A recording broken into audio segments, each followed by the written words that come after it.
Before you, an old man smiles, showing you his one gold tooth, shining under a layer of dirt and grime. His laugh is like the hymn to the march of the insane, brutally dwelling on the bottom step of your basement, waiting for the day you will come down. Nothing is in his hands until you make it halfway down and notice, too late, that you were terribly wrong. He is meticulous, ensuring the dirt never touches a blade of grass, inviting an aura uncanny to an image in a movie you had seen before of a man dancing around a bar of gold. It's the last thing he has, his only possession, but prized to the factor of death if you so much as dare to breathe upon its glimmering skin. In this man are the eyes of obsession you had seen in the movie, and so you walk carefully past, straddling the edge of the walkway, and thinking even that is too close. Below the man are graves with names plastered on wooden signs. Violet and Charles, Petra and Lauren. You read the names aloud. Behind them all is a large hanging sign, creaking and swinging in the wind. Doll Graveyard, 1703. Everything here is so strange. You go up to the sign atop the hay bales and take a photo. A memory in time to remember the experience you will have. Jack-o'-lanterns speckle the hay bales and the rest of the area, each looking at you differently until their eyes pry you open. You step back, seeing the hollowed growths in a new light, and needing to back away. As the distance becomes farther, your attention is transfixed on a solitary face carved out to make it seem as if it were laughing with an old friend. The warmth of that one pumpkin relaxes your shoulders and your mind, letting you feel everything again, especially the cold wind on your hands, and the chill that creeps its way inside your coat and slowly up your spine.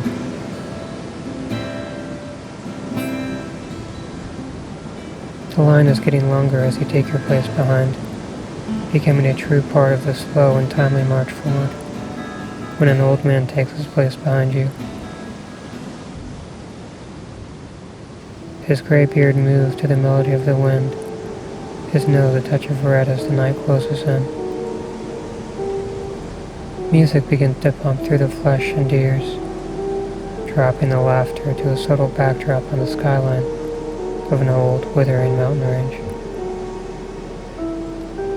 The song starts at your feet and works its way through you like a parasite, an invasion of autonomy.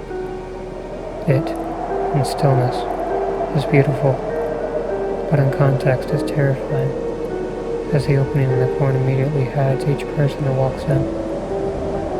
It seems to wrap around them as their back foot crosses into its territory. A woman dressed as a crow stares at you as you come to the front of the line. She mutters, "How many?" And it circulates in your brain for a moment, before you respond with, "Just one." She nods, and her beak drops and lifts again like a long black knife cutting the air. She goes behind you and asks the man. His answer, the same as yours, means you will both go together. Seeing a few larger groups go ahead of you, the number 2 seems starkly small, an intimate experience. Your feet move unexpectedly, shuffling in the dirt, moving a piece of hay that must have fallen or been taken by the wind. You scurry into the corn. The beautiful sound of the crops brushing against each other in the cool breeze fills your head. You take your steps slowly and mutter to the old man behind you. "Looks like we're in this together." "I've been here before," he says. Hell of a scare, but deep and serene at the same time. Hard to take your mind out of the experience after you leave. His words affirm your decision to enter, and you smile briskly, before beginning again the slow, methodical swiveling pace. Your eyes swing from side to side across the path. The first turn had been nearly immediate, made in a way that the people in line couldn't see it, a planned act of dissipation. The thought makes it seem like you are in the belly of the maze, even though you have only just entered. For a long time, nothing happens. It is tame but eerie as silence fills the corridor at every corner. Each time you turn, you let out a breath at the sight of nothing but more corn.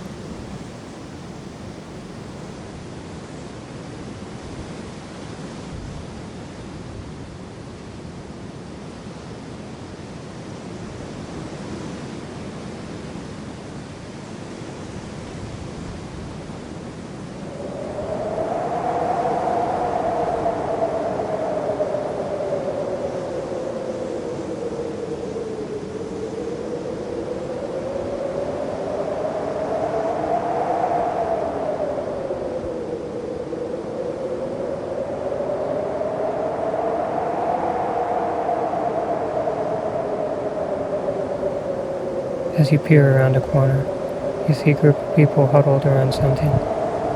Quickly, you snap back to where you were and peer out again. They become silent, and the thud of your heart is so loud you get the urge to wrap it in a cloth, damp with chloroform, anything to stifle its incessant need to beat. In a moment, hushed voices come again, but they have a different terror to them. One voice stands above the others. Bildish dana lucinetras, the woman shouts, and the others mimic her softly. Words flow together, and as you peer around the corner again, you see a man holding a doll up.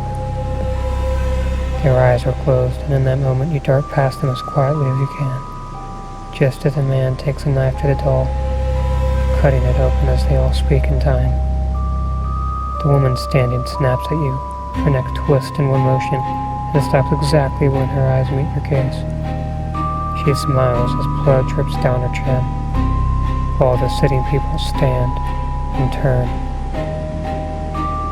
You become stone, paralyzed in fear as they all begin to converge around you, as if they have done so hundreds of times before.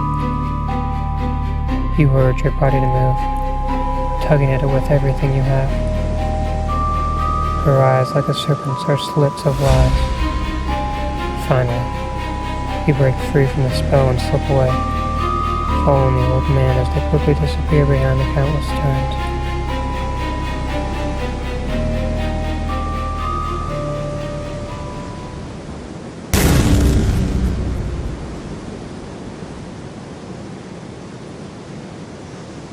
Sighing, you turn to the left and see the face, the hideous, grimacing face of evil.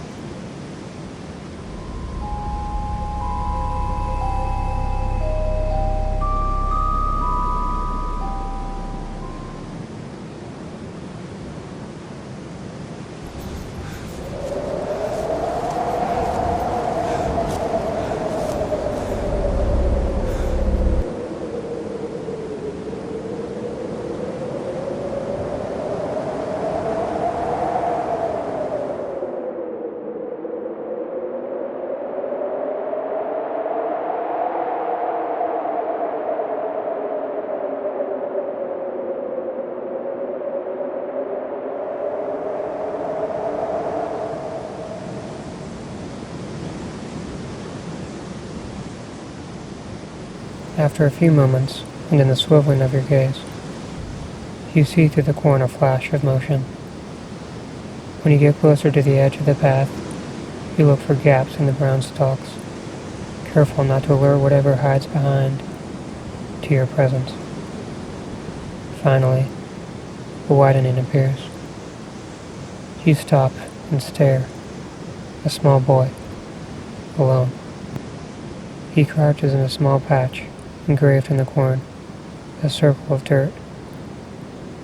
He digs and runs his hands below the ground, smoothing it out, creating something. You slowly move again, following the path around the circle. the corn now open enough to let you see through.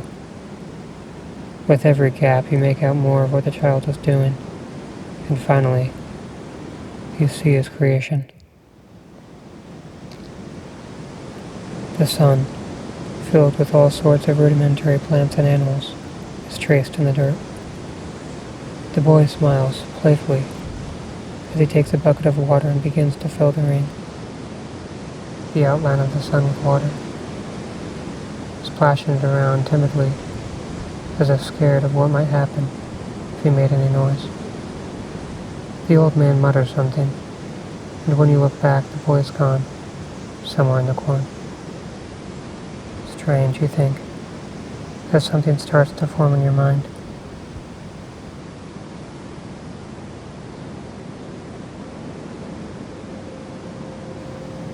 The corn opens into a room. Before you and the man lie 3 doors, each the same as the last. The old man looks at you and lets you choose. You enter the middle one, not thinking much, but your body is naturally attracted to the center corridor. The man follows you, and soon the corn begins to brush against you, tighten, and converge. When you look back, there is no space between the old man and the corn. The narrowness urges you to move faster, as if it is chasing you to find a place to breathe again. The walls close in, and soon you have to turn sideways and shimmy through the corn. The old man brings a finger to his mouth, and you stop to listen. Men, whispering. You shuffle some more until the corridor finally opens up. In the small opening, you can see the back of one of the men, the black jacket of the suit. You put your hand up, motioning for the man to stop and listen to what they say. Going well. We just need find a way to ensure escape. Their conversation ends, and you see the man's jacket sway as he begins to move. You wave the old man to retreat down the rigged slash in the corn, making it to a corner and hiding behind it. You peer around the side as you see the man disappear into the field. Though quickly you turn back around and retrace your steps, navigating the narrow passageways with more comfort than before, until you make it back to the room with 3 doors. You let the old man choose this time, and he opts for the left entrance, quickly disappearing into its darkness. You stand for a moment of peace before hurrying behind him. For a while, the path is hollow, except for a few black markings left on some of the corn stalks. The symbols are strange. You briefly study each one you see, tracing the odd angles and convolutions of lines with your eyes, carving them in your mind as the face from the pumpkin earlier had done without your permission. The old man walks slowly but consistently, studying everything around him. Soon the air loses its sense of self and becomes attached, occupied by something else. The darkness becomes consuming. You come to a desk. It takes up most of the room in which it occupies. The light is turned on beside an old pen. In the middle of the desk is a page. It looks as if it has been carefully torn from a book and placed there in a way that draws you in. A paragraph is underlined. It reads, "The world will turn black. A human enterprise of wealth and deceit will rule it. Humans in their flesh will be all that remains, walled into cities where nothing can prosper or see. The people will smile once in a while, but as time passes will grow mad. Deceit will be the only foundation, mixed into every slab of concrete, every metal bar that the life they know is all they are. The suits they knew, high above an offices grander than their false love, what would come?